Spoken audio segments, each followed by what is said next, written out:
Salve, salve, salve, meus amados irmãos e amigos, sejam todos muito bem-vindos a mais um episódio do canal Café e Maçonaria e hoje dando continuidade no quadro Perguntas e Respostas. Mas antes, agradecendo aos nossos patrocinadores oficiais Focal Óticas e Hijack Poker Club. Um abraço a vocês, sempre aqui conosco, nos prestigiando. É isso, Jean? E o canal Café e Maçonaria, o quadro Perguntas e Respostas, é um oferecimento da YouPflow. Conhece a YouPflow? Corre lá para você ficar de boa, para você construir um chatbot e atender os seus clientes nas plataformas conversacionais da sua empresa e você ter mais tempo para fazer o que realmente importa na empresa ou até para descansar, dar aquela folguinha, viver melhor com a família. Então, corre lá na YouPflow, o link deles está aqui fixado nos nossos comentários e se você falar... Léo, tem uma promoção. Tem promoção para quem assiste. Só para quem assiste. Se falar que conheceu a YouPflow através do canal Café e Maçonaria, vai ganhar um descontão lá de 10%, ou se não, 10% na assinatura vitalícia, ou o primeiro mês grátis. Então, não perca tempo, corre lá na YouPflow e vai conhecer o sistema deles. Excelente, Beleza, excelente. Continuando aquelas perguntas. De onde estão vindo essas perguntas, Léo? Um monte de perguntas. Muitas perguntas, cada vez mais, agradecendo a todos vocês que nos acompanham e que mandam sim suas perguntas nos nossos canais, no YouTube e também no Instagram. Manda lá no direct, manda nos comentários, continue, a gente lista todas e vamos responder todas elas, independente do que for. Se for boa, se for ruim, só não vamos falar do campeonato mundial do Palmeiras, essas coisas que a gente deixar não fala. Pra lá. Mas... se for de maçonaria, a gente fala. E quem faz a pergunta você já sabe, é a voz da consciência. Tá aqui, voz. Sou eu, a voz. Bora lá, voz, descarrega. Descarrega. Então, a primeira. Qual o significado do triângulo para a maçonaria? Manda aí, Jean. Manda aí. O triângulo, assim como o número 3, o triângulo é a forma perfeita, assim como o número 3, né? É o número tido como um número perfeito. A numerologia é uma coisa bem... não é uma ciência, mas é uma coisa bastante estudada na maçonaria, né? Muita coisa se refere a números, né? E também as formas geométricas. E o triângulo é a primeira forma geométrica perfeita. Isso já vem lá de Euclides, lá da Grécia. Olha que interessante. Com um ponto, você não tem uma forma. Com 2 pontos, você consegue traçar uma reta. É uma linha, mas ainda não é uma forma. Mas com 3 pontos, você traça um triângulo. Então, é a primeira forma, certo? Então, tem toda essa ideia aí. E aquelas... as tríades, que são muito utilizadas, né? Tanto nas filosofias, quanto nos estudos herméticos, nas religiões, também tem muito a ver a tríade, né? Então, a maçonaria usa um lema liberdade, igualdade e fraternidade, é uma tríade, né? A religião cristã tem pai, filho e Espírito Santo, é uma tríade. Então, tem várias coisas que se referem ao número 3 e a forma do número 3 é o triângulo. É por isso que o triângulo está dentro do simbolismo maçônico, representando a forma perfeita. É isso aí. Bom, próxima pergunta. Existe uma exigência de nível de escolaridade para ingressar na maçonaria? Manda aí, Léo.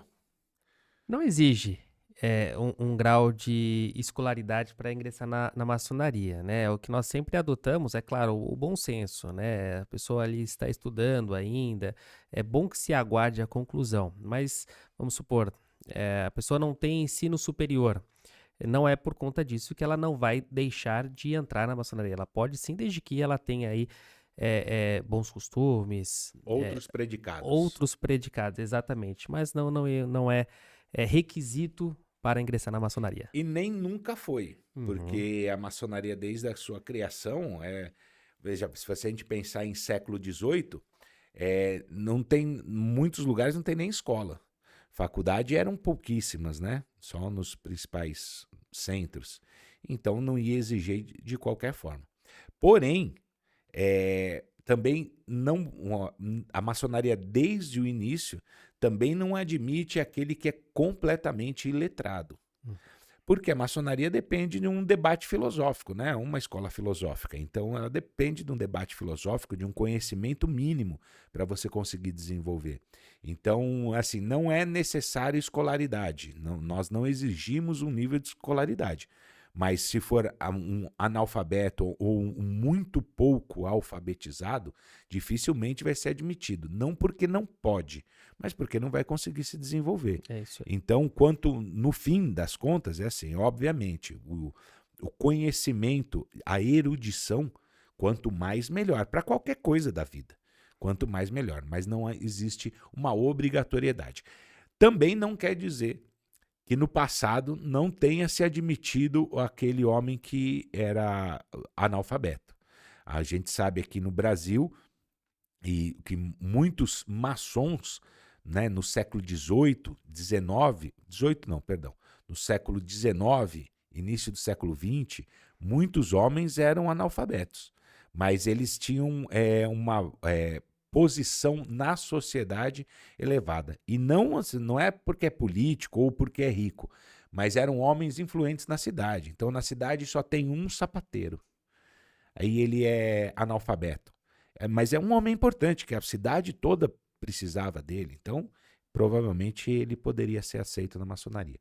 Então, mais uma vez, reforçando, não tem obrigatoriedade nenhuma, mas é bom que quanto mais erudição, mais conhecimento o homem tiver, melhor para que ele ingresse na maçonaria. Exatamente. E a responsabilidade do padrinho também, que a gente sempre comenta aqui, né? Que vai fazer aquela triagem, vai saber se está de fato preparado, às vezes naquele momento, naquela hora, espera mais um pouquinho ou não, e indicar de fato o irmão. Realmente Pro tem a ingresso. hora certa também. Perfeito. Essa daqui a gente recebe bastante, né? Mas a maçonaria é uma religião? Olha, essa sempre pergunta, né? Sempre. Aí, por isso a gente tem até um episódio né, falando sobre isso. Mas manda aí, Léo. Essa aqui, direto, maçonaria não é uma religião.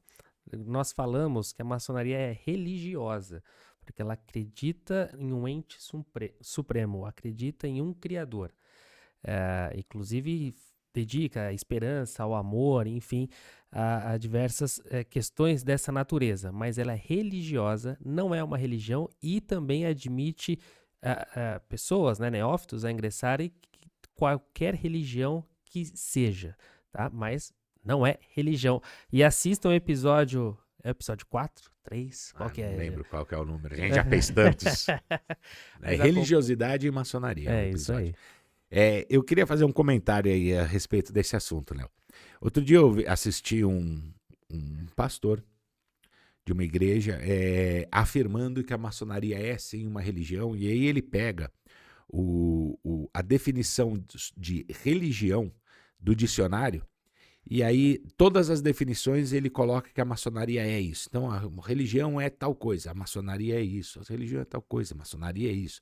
Aí no final ele conclui que então sim, a maçonaria é religião, sim e tal.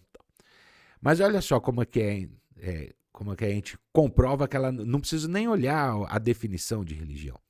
Existe alguma religião em que o homem que frequenta aquela religião pode ter qualquer uma outra religião? Não existe. Não. Só por esse fato já comprova que a maçonaria não é uma religião. Exatamente. Né? Ela não pede para você acreditar na que eles ensinaram, diferente de qualquer outra religião. Não estou dizendo que as religiões elas são contrárias a outras religiões, não é isso. Eu não estou querendo disseminar o caos aqui.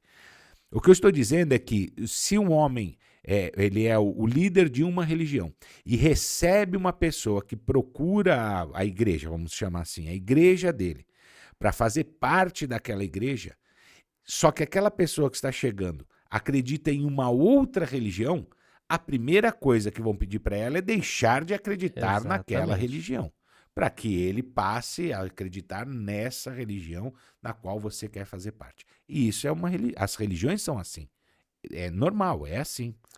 A maçonaria não faz isso, portanto, ela não pode ser uma religião, né? Então, Não tem. Não é. Não é. A gente vê, inclusive, muito no protestantismo também, várias linhas, inclusive na própria linha de uma igreja para outra, você tem que sair da outra para você ingressar na minha, enfim, é de fato o que já comentou, não é. Agora você falou de pastor, eu também vi essa semana. O pastor foi num rápido aqui, foi num podcast e aí ele foi indagado pelo apresentador do SBT. Falou assim: olha, você foi muito criticado que você foi dar uma palestra dentro da maçonaria, e de fato foi. E aí ele começou: olha, pra mim não é nada demais, eu fui pra palestrar, falei o que eu tinha que falar, fui muito bem recebido. Ele só falou que ele não podia, o que ele não queria era que a maçonaria pagasse, ele disse que não pagou.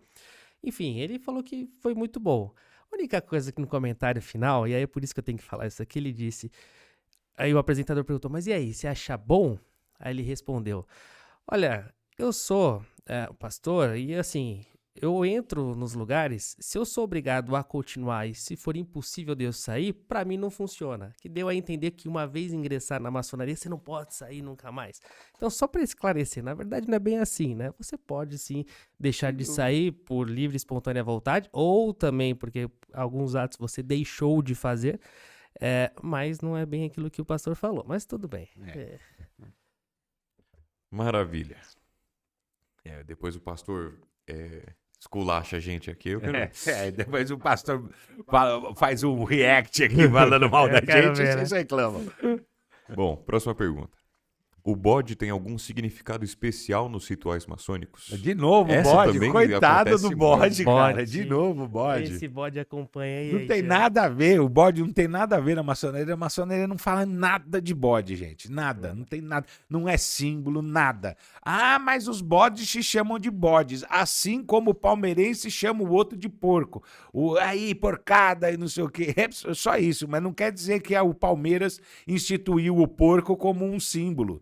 É só isso, é só uma forma de que na verdade, quem está fora da maçonaria começou a enxergar os maçons e os maçons absorveram como uma brincadeira. Por isso que se chama de bode. Mas na maçonaria não tem nada a ver com bode. O bode não está na maçonaria, não toma sangue de bode, não imola o bode, não leva o bode para a sessão, não amarra o bode na porta da loja, que tem essa história também. Amarra para saber onde está tendo a reunião. Não tem nada disso. Não tem nada disso, gente. A bode não tem nada a ver. E aquele bodão feio que vocês veem lá, o Bafomé, não é da maçonaria. Isso não tem nada a ver com a maçonaria. Aquele símbolo não é da maçonaria. Certo? É isso aí. E se vocês assistirem todos os nossos episódios, acho que em todos a gente falou que o bode não tem nada a ver. Sempre tem uma pergunta relacionada ao bode. Os caras gostam de falar do bode, coitado. Bom, respondida agora a pergunta, então, esclarecida, né? A gente vai para a última pergunta, que é: a maçonaria tem adoração por simbolismos de alguma religião? Simbolismos de alguma religião. Não, primeira coisa, a maçonaria não faz adoração a nada. Não tem nada de adoração. Se algum símbolo que estiver na loja, na maçonaria, parecer ou lembrar alguma coisa de alguma religião, também não quer dizer que é por causa da religião. Provavelmente era um símbolo que já era utilizado em outros momentos, em outras culturas. Pode ser utilizado na religião, nas religiões também, mas não quer dizer que foi de lá que foi emprestado, né, o símbolo. Então, primeira coisa, não tem adoração a símbolo nenhum. Agora, Léo, tem algum símbolo na maçonaria que remeta a alguma religião? Tem alguns símbolos. Na verdade, assim, o que a gente pode destacar primeiro, né? Podemos falar da própria Bíblia, né? Nós utilizamos a Bíblia como um livro da lei e no caso nosso, cristã. E ali remete ao cristianismo, mas se for utilizado de qualquer outra, pode remeter à religião daquela pela qual é utilizado. Nós temos também um dos triângulos, dos deltas, né? O olho que tudo vê, que muito se remete também, muitos falam, né, através de fotos: olha, vocês estão também adorando a Eros. Horus. ao deus egípcio, Egípcio. né? Mas que na verdade não é nada disso. Pode dar até a entender pelo formato ou pelo desenho, mas para nós maçons ali representa a onipresença de Deus, onde quer que estejamos, estará vendo, olhando para todos nós, né? Então eu já de imediato falaria desses dois. A gente vai encontrar outros, por exemplo, no grau de Rosa Cruz, que muitos ritos utilizam, o grau de Rosa Cruz, usa um dos símbolos é a cruz, realmente uma cruz. Remete ao cristianismo, remete à filosofia, que também foi utilizada no cristianismo, a respeito da salvação, esse tipo de coisa. Mas ninguém adora aquele símbolo. Então, o homem que for, por exemplo, do Islã ou judeu, ele não vai ter que fazer nenhuma adoração à cruz, porque é um símbolo daquele grau, não é nada disso. Da mesma forma que você vê, o grau Rosa Cruz, tem uma rosa também. A rosa é utilizada em várias religiões, né, como símbolos de várias religiões. Então, está lá também e não é por causa da religião, né? Então, tem outros símbolos que podem parecer, né, remeter às religiões. Agora, existem alguns graus maçônicos, algumas ordens maçônicas que se referem a passagens bíblicas, por exemplo. E então você vai encontrar, sim, o simbolismo que você encontraria na igreja. Mas sempre lembrando que a maçonaria não está ensinando religião, está ensinando uma moral, está ensinando uma filosofia através de uma história que está na Bíblia, mas que poderia ser encontrada em outros livros. A gente tem que lembrar que a maçonaria surge no seio cristão, né? Ela surge na Inglaterra, na França, na Escócia, lugares cristãos, mesmo, se não católicos, protestantes, mas cristãos, de qualquer forma. Então é lógico que ela vai estar impregnada com esse simbolismo do cristianismo, porém, sempre remetendo a uma filosofia, um símbolo lembrando a filosofia. Então, o trigo é um elemento citado no cristianismo, o rio também. Então, são mais. Então porque tem um rio, então é porque é cristão? Não. O cristianismo tem o simbolismo de um rio tem um significado. Pode ser o mesmo na maçonaria ou pode ser diferente. Não quer dizer que tendo um rio ou tendo espiga, tendo qualquer outra coisa, a gente está ensinando religião. Não é isso. Mas alguns graus, sim, se referem. Por exemplo, existe o grau de Cavaleiro Templário. O Cavaleiro Templário era uma ordem católica. Então, é lógico que ela vai ter um monte de simbolismos ligados à religião católica, né? Tem o rito escocês retificado, tem profunda ligação cristã nos ensinamentos. Então, sim, vão ter coisas que vão estar em paralelo a alguns símbolos religiosos. Mas não quer dizer que aquele símbolo só tenha única e exclusivamente uma definição religiosa. Ela pode ter outras definições e, aliás, isso é o que caracteriza o símbolo. O símbolo não tem um só significado. Se ele tiver um só significado, é uma legenda. O símbolo pode ser interpretado de várias formas. Essa é a característica do símbolo. É isso aí. Legal? Ficou bom essa resposta, ou Voz da Consciência? Completíssima. Excelente. Perfeito. Encerramos nesse quadro? 5 perguntas, 5 respostas. E agora você não pode deixar de pagar por esse ensinamento recebido. E qual é o pagamento? Deixar aquele like, se inscrever no canal e ativar o sininho. Assim a gente melhora o nosso canal, chega a mais pessoas também vão poder nos ouvir, discutir, mandar perguntas. Então, nos ajude com isso. Essa é a sua missão agora, já que você ficou prestando atenção até agora. Então você agora dá aquele like voadora, chute com joelhada no vácuo do Savamu no like. Não se esqueça de se inscrever. Indica a gente para os seus amigos, é isso aí. O pessoal, fala, tem esses caras aqui falando uns negócios legais, indica a gente, faz comentário, deixa um comentário aqui, não gostei da resposta, não foi completa, explica melhor, manda aqui um comentário também, é legal, tá bom? É isso aí. Tá encerrado por hoje. Então, até a próxima, meus amigos. Viva, viva, viva.